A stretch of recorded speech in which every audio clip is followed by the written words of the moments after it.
Priya school fees, ಮನೆ ಬಾಡ್ಗೆ, ತಲೆ ಮೇಲೆ ಎಷ್ಟು ಜವಾಬ್ದಾರಿ ಇದೆ ಗೊತ್ತಾ? ನೀವೇನೋ ಟರ್ಮ್ ಲೈಫ್ ಇನ್ಶೂರೆನ್ಸ್ ತಗೊಳ್ದೆ ಹೋಗ್ಬಿಟ್ರಿ. PolicyBazaar.com ನಲ್ಲಿ 1 ಕೋಟಿ ರೂಪಾಯಿಯ ಟರ್ಮ್ ಲೈಫ್ ಇನ್ಶೂರೆನ್ಸ್ ತಿಂಗಳಿಗೆ 430 ರೂಪಾಯಿಯಿಂದ ಪ್ರಾರಂಭ. ನೀವು ಡಿಸ್ಕೌಂಟ್ ರೇಟಲ್ಲಿ ಟರ್ಮ್ ಇನ್ಶೂರೆನ್ಸ್ ಮಾಡಿಸೋಕೆ ಡಿಸ್ಕ್ರಿಪ್ಷನ್ ಹಾಗೂ ಪಿನ್ಡ್ ಕಾಮೆಂಟ್ ನಲ್ಲಿ ಕೊಟ್ಟಿರೋ ಲಿಂಕ್ ಓಪನ್ ಮಾಡಿ.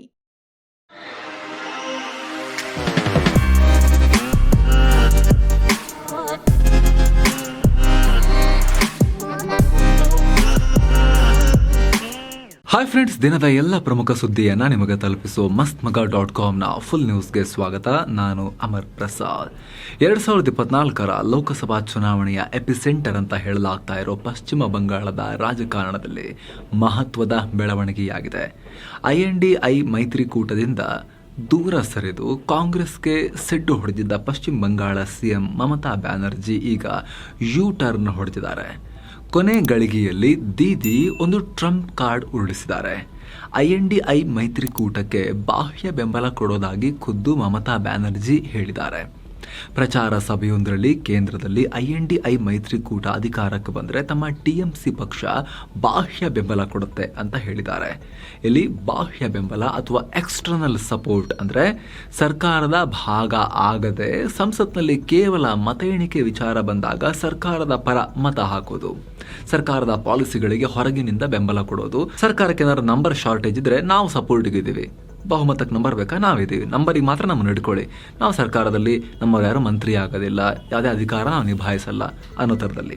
2004 UPA ಮೊದಲ ಟರ್ಮ್ನಲ್ಲಿ ಕಮ್ಯುನಿಸ್ಟು ಹೊರಗಿಂದ ಸಪೋರ್ಟ್ ಮಾಡಿದ್ರಲ್ಲ ಆ ಥರ. ಈಗ INDIA ಕೂಟಕ್ಕೆ ಆ ರೀತಿ ಬೆಂಬಲ ಕೊಡೋದಾಗಿ ದೀದಿ ಹೇಳಿದ್ದಾರೆ. INDIA ಒಕ್ಕೂಟ ನನ್ನದೇ ಬ್ರೈನ್ ಚೈಲ್ಡ್ ಆಗಿತ್ತು, ಹೀಗಾಗಿ ಆಲ್ ಇಂಡಿಯಾ ಲೆವೆಲ್ನಲ್ಲಿ ಅದಕ್ಕೆ ಸಪೋರ್ಟ್ ಮಾಡ್ತೀನಿ. ಆದರೆ ಬಂಗಾಳದಲ್ಲಿ ಕಾಂಗ್ರೆಸ್ ಮತ್ತು CPM ನಮ್ಮ ಪ್ರತಿಸ್ಪರ್ಧಿಗಳು ಅಂತ ಹೇಳಿದ್ದಾರೆ. ಆದರೆ ದೀದಿ ಬೆಂಬಲ ಕೊಟ್ಟರು ಕಾಂಗ್ರೆಸ್ ನಾಯಕ ಅಧೀರ್ ರಂಜನ್ ಚೌಧರಿ ಮಾತ್ರ ಗುರ್ರಂಜಿದ್ದಾರೆ. ನನಗೆ ಮಮತಾ ಅವ್ರ ಮೇಲೆ ನಂಬಿಕೆನೇ ಇಲ್ಲ, ಅವರು ನಮ್ಮ ಮೈತ್ರಿಕೂಟ ಬಿಟ್ಟು ಹೊರಗೆ ಓಡಿದ್ದಾರೆ. ಇನ್ನು ಲೋಕಸಭಾ ಎಲೆಕ್ಷನ್ನಲ್ಲಿ BJP ಗೆದ್ರೆ ಮಮತಾ ಅವರೊಟ್ಟಿಗೆ ಹೋಗ್ಬೋದು. ಮಮತಾ ಅವರು INDI ಮೈತ್ರಿಕೂಟವನ್ನು ಒಡೆದಿರೋದನ್ನು ಎಲ್ಲರೂ ನೋಡಿದ್ದಾರೆ ಅಂತ ಚೌಧರಿ ಹೇಳಿದ್ದಾರೆ. ನಾವಿಲ್ಲಿ ಈ ಬೆಳವಣಿಗೆಯನ್ನು ಗಂಭೀರವಾಗಿ ಗಮನಿಸಬೇಕು.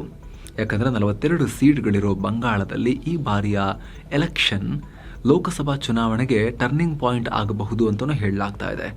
ಕಳೆದ ಬಾರಿ BJPಯಲ್ಲಿ 2 ಸೀಟ್ ಇದ್ದಿದ್ದು 2019 ಚುನಾವಣೆಯಲ್ಲಿ 18 ಸೀಟಿಗೆ ಜಂಪ್ ಆಗಿತ್ತು.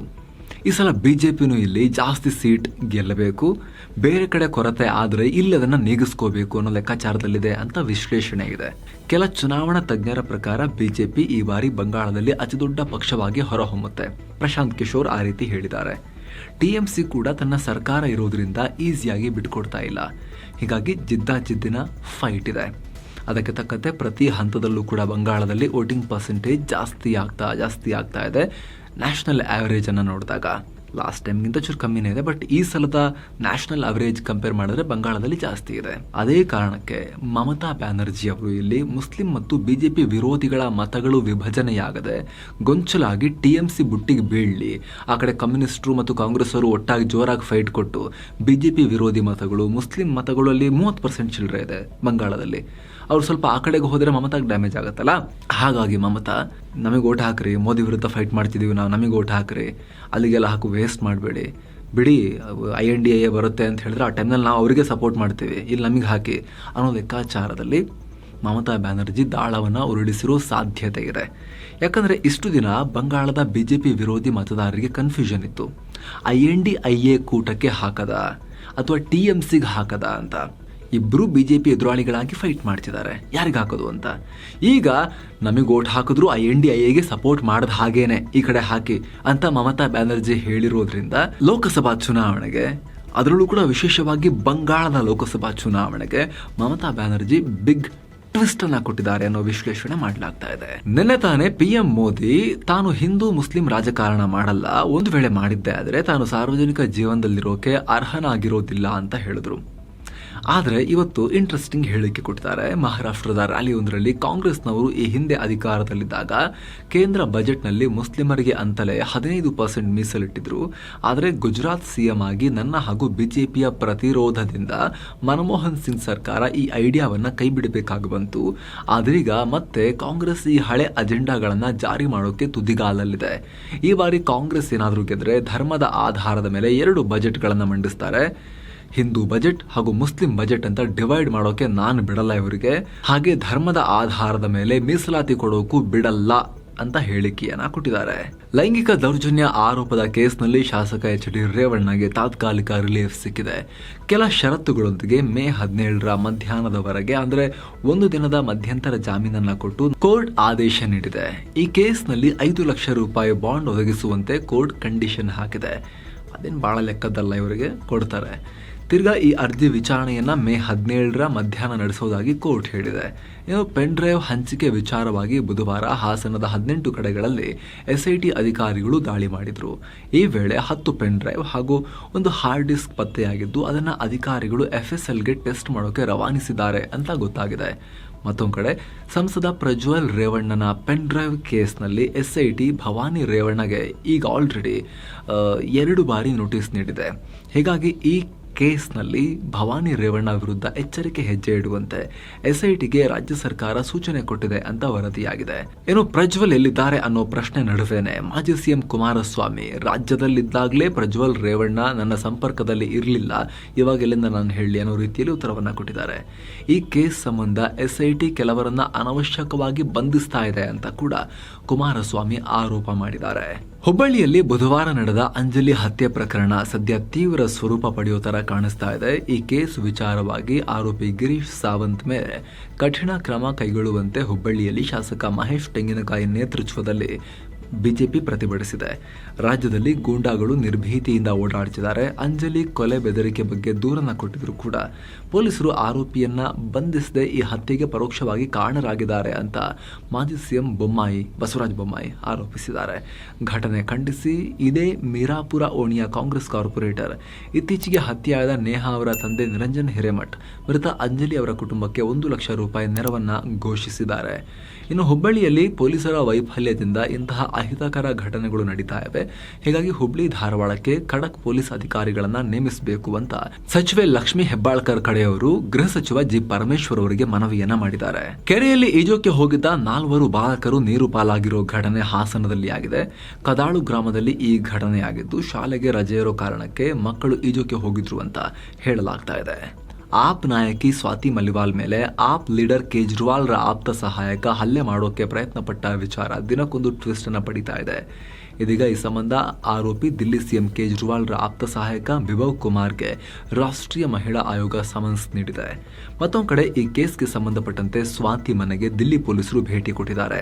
ಅಂದಹಾಗೆ ಬಿಭವ್ ವಿರುದ್ಧ ದೂರು ಕೊಡೋಕೆ ಸಿಟಿ ಲೈನ್ಸ್ ಪೊಲೀಸ್ ಸ್ಟೇಷನ್ಗೆ ಬಂದು ದೂರು ಕೊಡದೆ ಸ್ಟೇಷನ್ಗೆ ಬಂದು ಹಂಗೆ ದೂರು ಕೊಡದೇನೆ ವಾಪಸ್ ಹೋಗಿದ್ರು ಸ್ವಾತಿ. ಹೀಗಾಗಿ ಈ ಬಗ್ಗೆ ಮಾಹಿತಿ ಕಲೆ ಹಾಕೋಕೆ ಪೊಲೀಸರು ಹೋಗಿದ್ದಾರೆ ಅಂತ ಗೊತ್ತಾಗಿದೆ. ಈ ವಿಚಾರವಾಗಿ ಪ್ರತಿಕ್ರಿಯೆ ಕೊಡೋಕೆ ಅರವಿಂದ್ ಕೇಜ್ರಿವಾಲ್ ನಿರಾಕರಿಸಿದ್ದಾರೆ. ಅಲ್ಲದೆ ಈ ವೇಳೆ ಅವರ ಪಕ್ಕದಲ್ಲಿದ್ದ SP ಮುಖ್ಯಸ್ಥ ಅಖಿಲೇಶ್ ಯಾದವ್ ಇದಕ್ಕಿಂತ ಬೇರೆ ಮಹತ್ವದ ವಿಚಾರಗಳು ಸಾಕಷ್ಟಿವೆ ಅಂತ ಹೇಳಿ ಇದಕ್ಕೆ ಸಂಬಂಧಪಟ್ಟ ಪ್ರಶ್ನೆಗಳನ್ನ ತಳ್ಳಿ ಪಕ್ಕಕ್ಕೆ ಹಾಕಿದ್ದಾರೆ. ದಿಲ್ಲಿ ಸಿಎಂ ಅರವಿಂದ್ ಕೇಜ್ರಿವಾಲ್ ಜೈಲಿನಿಂದ ತಾತ್ಕಾಲಿಕವಾಗಿ ಹೊರಬರುತ್ತಲೇ ಜನರು ಆ ಪಕ್ಷಕ್ಕೆ ವೋಟ್ ಹಾಕಿದ್ರೆ ನಾನು ಜೂನ್ 2ನೇ ತಾರೀಕು ವಾಪಸ್ ಜೈಲಿಗೆ ಹೋಗಬೇಕು ಅಂತ ಇಲ್ಲ ಅಂತ ರ್ಯಾಲಿ ಒಂದರಲ್ಲಿ ಕೇಜ್ರಿವಾಲ್ ಹೇಳಿಕೆಯನ್ನ ಕೊಟ್ಟಿದ್ರು. ಇವರ ಈ ಹೇಳಿಕೆಗೆ ಇದೀಗ ಜಾರಿ ನಿರ್ದೇಶನಾಲಯ ಸುಪ್ರೀಂ ಕೋರ್ಟ್ ಮುಂದೆ ಆಕ್ಷೇಪ ವ್ಯಕ್ತಪಡಿಸಿದೆ. ಆದರೆ ಸುಪ್ರೀಂ ಕೋರ್ಟ್ ಜಾರಿ ನಿರ್ದೇಶನಾಲಯದ ಈ ಆಕ್ಷೇಪವನ್ನು ನಿರಾಕರಿಸಿದೆ. ಅಲ್ಲದೆ ಮಧ್ಯಂತರ ಜಾಮೀನು ವಿಚಾರದಲ್ಲಿ ಕೇಜ್ರಿವಾಲ್ಗೆ ಯಾವುದೇ ವಿನಾಯಿತಿ ತೋರಿಲ್ಲ, ತೀರ್ಪಿಗೆ ವ್ಯಕ್ತವಾಗ್ತಿರೋ ಟೀಕೆ ವಿಮರ್ಶೆಗಳನ್ನ ಸ್ವಾಗತಿಸ್ತೀವಿ ಅಂತ ಹೇಳಿದೆ. ಅಂದಹಾಗೆ ಅರವಿಂದ್ ಕೇಜ್ರಿವಾಲ್ರ ಇಡಿ ಬಂಧನ ಪ್ರಶ್ನಿಸಿ ಸಲ್ಲಿಸಲಾದ ಅರ್ಜಿಯ ವಿಚಾರಣೆ ವೇಳೆ ಇಡಿ ಈ ಆಕ್ಷೇಪ ವ್ಯಕ್ತಪಡಿಸಿದೆ. ಮತ್ತೊಂದು ಕಡೆ ಅಕ್ರಮ ಹಣ ವರ್ಗಾವಣೆ ಕೇಸ್ನಲ್ಲಿ ಇಡಿ ಇದೀಗ ಜಾರ್ಖಂಡ್ ಕಾಂಗ್ರೆಸ್ ನಾಯಕ ಹಾಲಿ ಸಚಿವ ಅಲಂಗೀರ್ ಆಲಂರನ್ನ ವಶಕ್ಕೆ ಪಡೆದಿದೆ. ಬಳಿಕ PMLA ಕೋರ್ಟ್ಗೆ ಪ್ರೊಡ್ಯೂಸ್ ಮಾಡಿದ್ದು ಕೋರ್ಟ್ 6 ದಿನಗಳ ಕಾಲ ಇಡಿ ಕಸ್ಟಡಿಗೆ ಕೊಡುವಂತೆ ಆದೇಶ ನೀಡಿದೆ. ವಾರಾಣಸಿ ಲೋಕಸಭಾ ಕ್ಷೇತ್ರದಲ್ಲಿ ಪ್ರಧಾನಿ ಮೋದಿ ವಿರುದ್ಧ ಪಕ್ಷೇತರ ಅಭ್ಯರ್ಥಿಯಾಗಿ ಕಣಕ್ಕಿಳಿದಿದ್ದ ಕಾಮಿಡಿಯನ್ ಶ್ಯಾಮ್ ರಂಗೀಲಾ ಅವರ ನಾಮಿನೇಷನ್ ಇದೀಗ ರಿಜೆಕ್ಟ್ ಆಗಿದೆ. 7ನೇ ಹಂತದ ಮತದಾನಕ್ಕೆ ನಾಮಪತ್ರ ಸಲ್ಲಿಸೋಕೆ ಮೇ 14 ಕೊನೆ ದಿನಾಂಕವಾಗಿತ್ತು. ಆ ದಿನನೇ ಶ್ಯಾಮ್ ನಾಮಪತ್ರ ಸಲ್ಲಿಸಿದರು. ಆದರೆ ಚುನಾವಣಾ ಆಯೋಗ ಮೇ 15ನೇ ತಾರೀಕು ಶ್ಯಾಮ್ ಅಫಿಡವಿಟ್ ಅನ್ನು ನಿರಾಕರಿಸಿದೆ. ಅಸ್ಸಾಂನ ಡಿಟೆನ್ಷನ್ ಸೆಂಟರ್ನಲ್ಲಿ ಇರಿಸಲಾಗಿರೋ 17 ವಿದೇಶಿಗರನ್ನ ಗಡೀಪಾರು ಮಾಡುವಂತೆ ಇದೀಗ ಸುಪ್ರೀಂ ಕೋರ್ಟ್ ಕೇಂದ್ರ ಸರ್ಕಾರಕ್ಕೆ ನಿರ್ದೇಶನ ಕೊಟ್ಟಿದೆ. ಜೊತೆಗೆ ಈ ವಿದೇಶಿಗರ ವಿರುದ್ಧ ಯಾವುದೇ ಕ್ರಿಮಿನಲ್ ಮೊಕದ್ದಮೆಗಳು ದಾಖಲಾಗಿಲ್ಲ ಅಂತ ಹೈಲೈಟ್ ಮಾಡಿದೆ. ಬ್ರೆಜಿಲ್ನಲ್ಲಿ ನಡೆದ G20 ಶೃಂಗಸಭೆಯಲ್ಲಿ ಅಂದ್ರೆ G20 ರಾಷ್ಟ್ರಗಳ ಮುಖ್ಯ ನ್ಯಾಯಮೂರ್ತಿಗಳಿಗೆ ಸಂಬಂಧಪಟ್ಟ ಒಂದು ಸಮಿಟ್ G20 ಅಂತ ಅದನ್ನು ಉದ್ದೇಶಿಸಿ ಭಾರತದ ಸುಪ್ರೀಂ ಕೋರ್ಟ್ ಮುಖ್ಯ ನ್ಯಾಯಮೂರ್ತಿ DY ಚಂದ್ರಚೂಡ್ ತೀರ್ಪುಗಳ ಪ್ರಾಮುಖ್ಯತೆ ಬಗ್ಗೆ ಮಾತನಾಡಿದ್ದಾರೆ. ನ್ಯಾಯಾಧೀಶರು ಯಾವುದೇ ರೀತಿ ರಾಜಕುಮಾರರಾಗಲಿ ಚಕ್ರವರ್ತಿಗಳಾಗಲಿ ಅಲ್ಲ, ನ್ಯಾಯಾಧೀಶರು ಸೇವೆ ಕೊಡೋರು. ಹೀಗಾಗಿ ಅವರು ನೀಡಿರೋ ತೀರ್ಪನ್ನ ಎಲ್ಲರಿಗೂ ಅರ್ಥ ಆಗೋ ಹಾಗೆ ವಿವರಣೆ ಕೊಡೋದು ಕೂಡ ಅಗತ್ಯ ಹಾಗೂ ಅದವರ ಜವಾಬ್ದಾರಿ ಕೂಡ ಹೌದು ಅಂತ ಹೇಳಿದ್ದಾರೆ. ತೀರ್ಪು ಕೊಟ್ಟರೆ ಆಗಲ್ಲ, ಅದಕ್ಕೆ ಸರಿಯಾಗಿ ಜಸ್ಟಿಫಿಕೇಶನ್ ಮತ್ತು ಅದಕ್ಕೆ ಸರಿಯಾದ ಎಕ್ಸ್ಪ್ಲನೇಷನ್ ಕೂಡ ಇರಬೇಕು ಅಂತ ಹೇಳಿದ್ದಾರೆ. ಕೇರಳದಲ್ಲಿ ಹೆಪಟೈಟಿಸ್ ಎ ಸೋಂಕಿನ ಹರಡುವಿಕೆ ಜಾಸ್ತಿ ಆಗ್ತಾ ಇದ್ದು ಅಲ್ಲಿನ ಆರೋಗ್ಯ ಸಚಿವೆ ವೀಣಾ ಜಾರ್ಜ್ ಈ ಬಗ್ಗೆ ಪ್ರಾಥಮಿಕ ಕ್ರಮ ಕೈಗೊಳ್ಳೋಕೆ ಅಧಿಕಾರಿಗಳಿಗೆ ನಿರ್ದೇಶನ ಕೊಟ್ಟಿದ್ದಾರೆ. ಮುಖ್ಯವಾಗಿ ಕೇರಳದ ಮಲಪ್ಪುರಂ, ಎರ್ನಾಕುಲಂ, ಕೋಯಿಕೋಡ್ ಹಾಗೂ ತ್ರಿಶೂರ್ ಜಿಲ್ಲೆಗಳಲ್ಲಿ ಈ ಹೆಪಟೈಟಿಸ್ ಎ ಸೋಂಕು ವ್ಯಾಪಕವಾಗಿ ಹರಡ್ತಾ ಇದೆ. ICC T20 ಟೂರ್ನಿಗೆ ಕರ್ನಾಟಕದ ಹೆಮ್ಮೆಯ ನಂದಿನಿ ಬ್ರ್ಯಾಂಡ್ ಇರೋ ಲೋಗೋವನ್ನ ಸ್ಕಾಟ್ಲೆಂಡ್ ತಂಡ ಇದೀಗ ಅನಾವರಣಗೊಳಿಸಿದೆ. ಮುಖ್ಯವಾಗಿ ಸ್ಕಾಟ್ಲೆಂಡ್ ಜೆರ್ಸಿಯ ಬಲ ತೋಳಿನ ಮೇಲೆ ನಂದಿನಿ ಲಾಂಛನವನ್ನ ಹಾಕಲಾಗಿದೆ. ಅದರ ಮೇಲೆ ನಂದಿನಿ ಅಂತ ಕನ್ನಡ ಮತ್ತು ಇಂಗ್ಲಿಷ್ನಲ್ಲಿ ಬರೆಯಲಾಗಿದೆ. ಹೊಸ ಜರ್ಸಿಗಳನ್ನು ತೊಟ್ಟಿರುವ ಆಟಗಾರರ ಫೋಟೋವನ್ನು ಸ್ಕಾಟ್ಲೆಂಡ್ ತಂಡ ತನ್ನ ವೆಬ್ಸೈಟ್ನಲ್ಲಿ ರಿಲೀಸ್ ಕೂಡ ಮಾಡಿದೆ. ಈ ಬಗ್ಗೆ ಸಿಎಂ ಸಿದ್ದರಾಮಯ್ಯ ಸಂತಸ ವ್ಯಕ್ತಪಡಿಸಿದ್ದಾರೆ. ನಂದಿನಿಯನ್ನ ಜಾಗತಿಕ ಬ್ರ್ಯಾಂಡ್ ಆಗಿ ರೂಪಿಸುವಲ್ಲಿ ಇದೊಂದು ಮಹತ್ವದ ಹೆಜ್ಜೆ ಅಂತ ಹೇಳಿದ್ದಾರೆ. ಭಾರತ ಫುಟ್ಬಾಲ್ ತಂಡದ ನಾಯಕ ದಿಗ್ಗಜ ಆಟಗಾರ ಸುನಿಲ್ ಛೆಟ್ರಿ ಅಂತಾರಾಷ್ಟ್ರೀಯ ಫುಟ್ಬಾಲ್ಗೆ ನಿವೃತ್ತಿಯನ್ನ ಘೋಷಿಸಿದ್ದಾರೆ. ತಮ್ಮ ವೃತ್ತಿ ಜೀವನದಲ್ಲಿ ಕೊನೆಯದಾಗಿ ಜೂನ್ 6ನೇ ತಾರೀಕು ಕಲ್ಕತ್ತಾದಲ್ಲಿ ಕುವೈತ್ ವಿರುದ್ಧ ನಡೆಯೋ ಫಿಫಾ ವಿಶ್ವಕಪ್ ಅರ್ಹತಾ ಸುತ್ತಿನ ಪಂದ್ಯವನ್ನ ಆಡ್ತೀನಿ ಅಂತ ಛೆಟ್ರಿ ಅನೌನ್ಸ್ ಮಾಡಿದ್ದಾರೆ. ಈ ಮೂಲಕ 2005ರಲ್ಲಿ ಫುಟ್ಬಾಲ್ಗೆ ಪದಾರ್ಪಣೆ ಮಾಡಿದ್ದ ಛೆಟ್ರಿ ಈಗ 19 ವರ್ಷಗಳ ಫುಟ್ಬಾಲ್ ಕರಿಯರ್ಗೆ ಗುಡ್ ಬೈ ಹೇಳಿದ್ದಾರೆ. ಎಕ್ಸ್ನಲ್ಲಿ ಛೆಟ್ರಿ ವಿದಾಯ ಘೋಷಿಸಿದ ವಿಡಿಯೋವನ್ನು ಪೋಸ್ಟ್ ಮಾಡಿದ್ದು ಇದಕ್ಕೆ ರನ್ ಮಷಿನ್ ವಿರಾಟ್ ಕೊಹ್ಲಿ ಭಾವನಾತ್ಮಕವಾಗಿ ಪ್ರತಿಕ್ರಿಯಿಸಿದ್ದಾರೆ. ಮೈ ಬ್ರದರ್ ಪ್ರೌಡ್ ಅಂತ ಹಾಕಿದ್ದಾರೆ. ಅಂದರೆ ನನ್ನ ಸಹೋದರ, ನಿನ್ನ ಬಗ್ಗೆ ಹೆಮ್ಮೆ ಇದೆ ಅಂತ ಹಾಕಿ ಹಾರ್ಟ್ ಸಿಂಬಲ್ ಹಾಕಿ ಕಮೆಂಟ್ ಮಾಡಿದ್ದಾರೆ.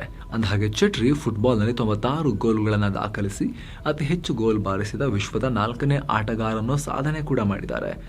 ಭಾರತ ಫುಟ್ಬಾಲ್ನಲ್ಲಿ ದೊಡ್ಡ ಸಾಧನೆ ಮಾಡಿಲ್ಲ ಅಂದರೂ ಕೂಡ ಜೊತೆಗೆ ಭಾರತ ಫುಟ್ಬಾಲ್ ಟೀಮ್ ಪರವಾಗಿ ಅತಿ ಹೆಚ್ಚು ಅಂದರೆ 150 ಪಂದ್ಯಗಳನ್ನು ಆಡಿದ ಪ್ರಥಮ ಆಟಗಾರ ಅನ್ನೋ ಖ್ಯಾತಿಗೂ ಪಾತ್ರರಾಗಿದ್ದಾರೆ ಛೆಟ್ರಿ. ಕ್ಯಾಪ್ಟನ್ ಫ್ಯಾಂಟಾಸ್ಟಿಕ್ ಅಂತಾನೆ ಫೇಮಸ್ ಆಗಿದ್ರು. ಕಳೆದ ವರ್ಷಕ್ಕೆ ಹೋಲಿಸಿದರೆ ದೇಶದ ನಗರ ಪ್ರದೇಶಗಳಲ್ಲಿ 15 ವರ್ಷಕ್ಕಿಂತ ಮೇಲ್ಪಟ್ಟವರ ನಿರುದ್ಯೋಗ ದರ ಜನವರಿ-ಮಾರ್ಚ್ ತ್ರೈಮಾಸಿಕದಲ್ಲಿ ಸ್ವಲ್ಪ ಕಮ್ಮಿಯಾಗಿದೆ ಅಂತ ಲೇಬರ್ ಫೋರ್ಸ್ ಡೇಟಾ ಹೇಳಿದೆ. ಕಳೆದ ವರ್ಷ ಜನವರಿ-ಮಾರ್ಚ್ ತ್ರೈಮಾಸಿಕದಲ್ಲಿ 6.8% ನಷ್ಟಿದ್ದ ನಿರುದ್ಯೋಗ ಪ್ರಮಾಣ ಈ ವರ್ಷ ಅದೇ ಅವಧಿಯಲ್ಲಿ 6.7% ನಷ್ಟಾಗಿದೆ. T20 ವಿಶ್ವಕಪ್ನಲ್ಲಿ ಟೀಂ ಇಂಡಿಯಾ ಅಭ್ಯಾಸ ಪಂದ್ಯ ಆಡೋ ವಿಚಾರವಾಗಿ BCCIಗೆ ಹಿನ್ನಡೆಯಾಗೋ ಸಾಧ್ಯತೆ ಇದೆ. ಟೂರ್ನಿಯಲ್ಲಿ ಒಟ್ಟು 4 ಪಂದ್ಯಗಳ ಪೈಕಿ ಪಾಕ್ ವಿರುದ್ಧ ಸೇರಿದಂತೆ 3 ಮ್ಯಾಚ್ಗಳನ್ನು ನ್ಯೂಯಾರ್ಕ್ನಲ್ಲಿ ಭಾರತ ಆಡಬೇಕಾಗಿದೆ.